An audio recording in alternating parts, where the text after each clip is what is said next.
केरला में बीजेपी कभी सरकार में नहीं रही, लेकिन फिर भी हमने केरला के विकास का पूरा प्रयास किया है। मैंने अपना ट्रैक रिकॉर्ड आपके सामने रख दिया है, लेकिन कांग्रेस और कम्युनिस्टों के नए गठबंधन का हाल क्या है? उनका एक ही ट्रैक रिकॉर्ड है, एक ही उपलब्धि है।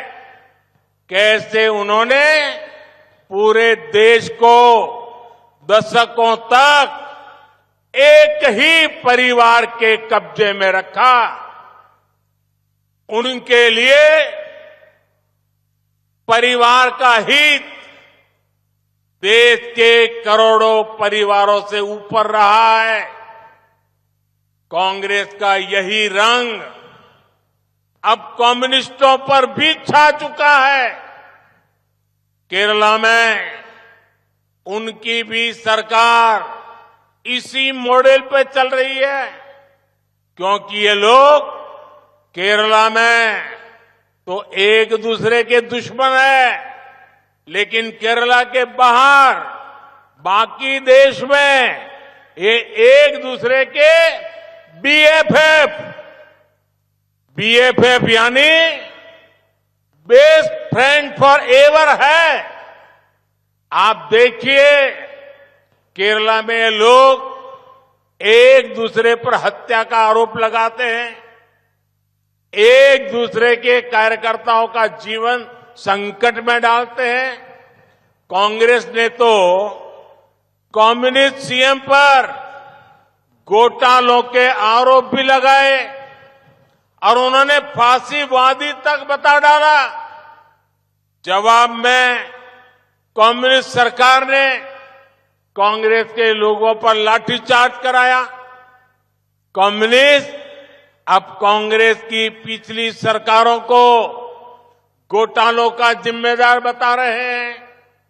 ये लोग कांग्रेस के युवराज को केरला से बाहर रहने की नसीहत भी दे रहे हैं, लेकिन केरला के बाहर ये इंडी गठबंधन की बैठक में कम्युनिस्ट और कांग्रेस साथ साथ बैठते हैं, बगल बगल में बैठते हैं, समोसा खाते हैं, बिस्किट खाते हैं, चाय पीते हैं।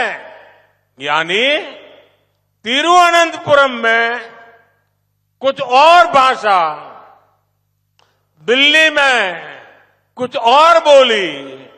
इस धोखाधड़ी का जवाब केरल के मेरे भाइयों बहनों आने वाले चुनाव में हर केरला का नागरिक देने वाला है। 2024 के लोकसभा चुनाव में विपक्ष अपनी हार मान चुका है। अपनी हार तय देखकर वो बौखलाया हुआ है। उसके पास देश के विकास का रोड मैप नहीं है। इसलिए उसने एक ही एजेंडा बनाया है, मोदी को गाली दो। मैं केरला के प्रतिभावान लोगों को जानता हूं। केरला कभी ऐसी नकारात्मक सोच रखने वालों को उनके साथ कभी भी खड़ा नहीं होगा। केरला इस बार राष्ट्र निर्माण के लिए बीजेपी को, एनडीए को आशीर्वाद देगा। यहां बीजेपी जिस तरह पदयात्रा निकाल रही है, जिस तरह सुरेंद्रन जी के साथ लोग सड़कों पर कंधे से कंधा मिलाकर चल रहे हैं, वो अपने आप में बहुत बड़ा संदेश है।